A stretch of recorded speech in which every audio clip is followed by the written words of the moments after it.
कृष्णाय नमः। श्री गोपी जन वल्लभाय नमः।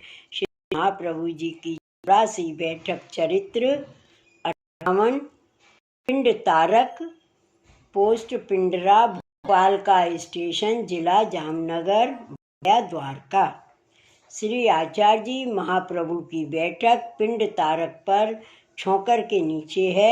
आपने यहाँ विराज कर दामोदर दास को आज्ञा की, जब श्री कृष्ण चंद्र द्वारिका में आकर विराजे तब सभी तीर्थ श्री द्वारका जी के आसपास आपके दर्शन करने के लिए रहे।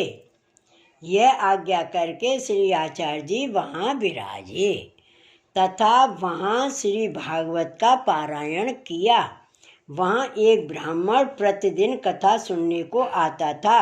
उसको आपने आज्ञा की, तुम कहाँ रहते हो? तब उस ब्राह्मण ने प्रार्थना की, महाराजाधिराज मैं तीर्थ क्षेत्र में रहता हूँ। आपके श्रीमुख से कथा सुनने की बहुत दिनों से मनोरथ था, वह समय अब मिला है। यह सुनकर आप मुस्कराकर चुप रहे। जहाँ तक सत्ता होती वहाँ तक वह रहता और फिर दंडवत करके जाता। वह किसी को दिखाई नहीं पड़ता। एक दिन कृष्णदास ने प्रार्थना की, महाराजाधिराज वह ब्राह्मण आता है, कौन है? आप कृपा करके कहो।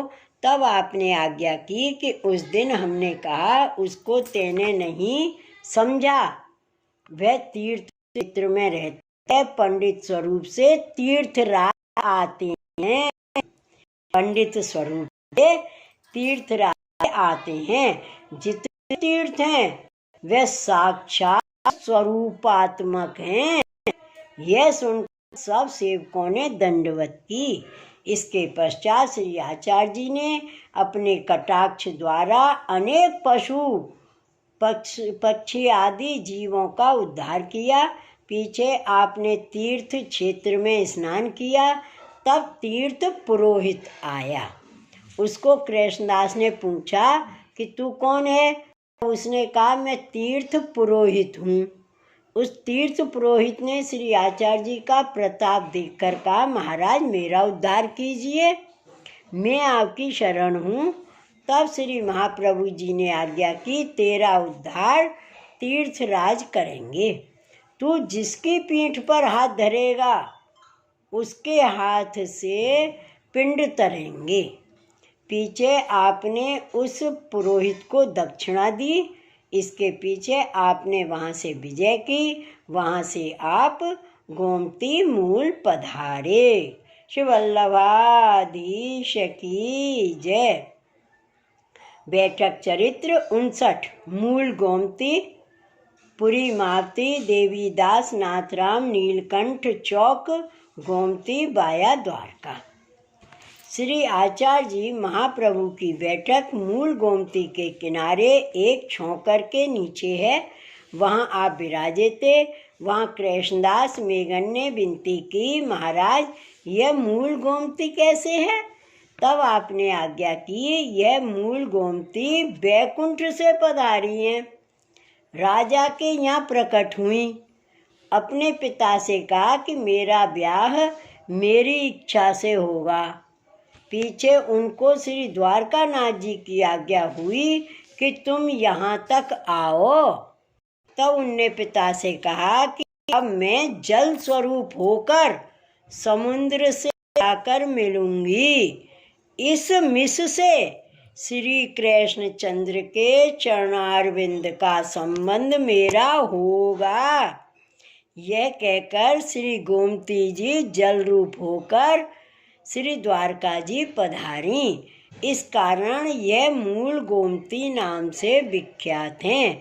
श्री आचार्य जी वहाँ विराजे थे। वहाँ एक सन्यासी आया, वह श्री महाप्रभु जी को दंडवत कर बैठ गया।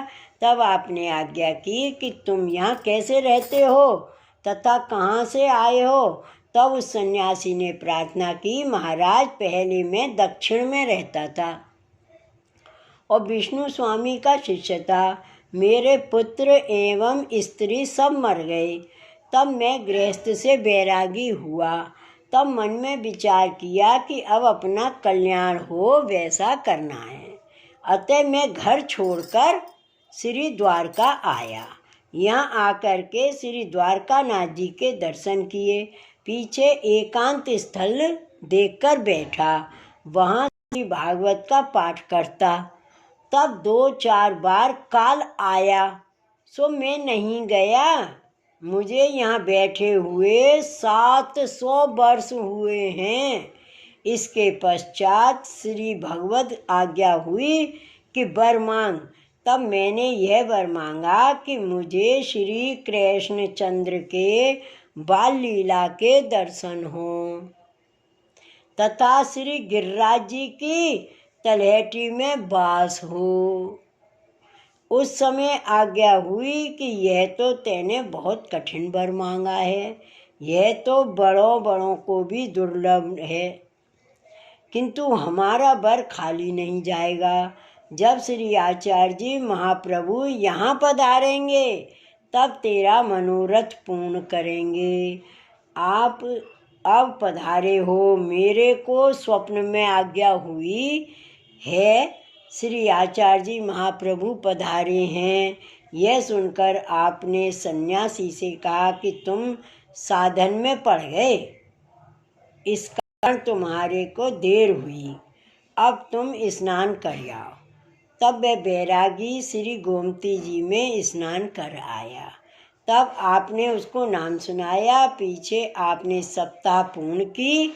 तब महा अलौकिक आनंद हुआ। आपने उस सन्यासी को आज्ञा की कि आज के तीसरे दिन तेरी मृत्यु होगी। पीछे तेरा जन्म श्री गिरिराज में ब्रजवासी के घर में होगा। वहाँ तेरा हर जी बाल नाम धरेंगे। वहाँ हमारे पुत्र श्री गुसाई जी तेरा उद्धार करेंगे।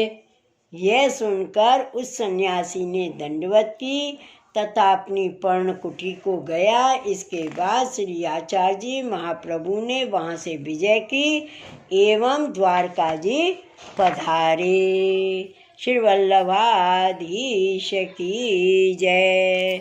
श्री गोकुलनाथ की जय। जय श्री गोकुलेश, जय जय।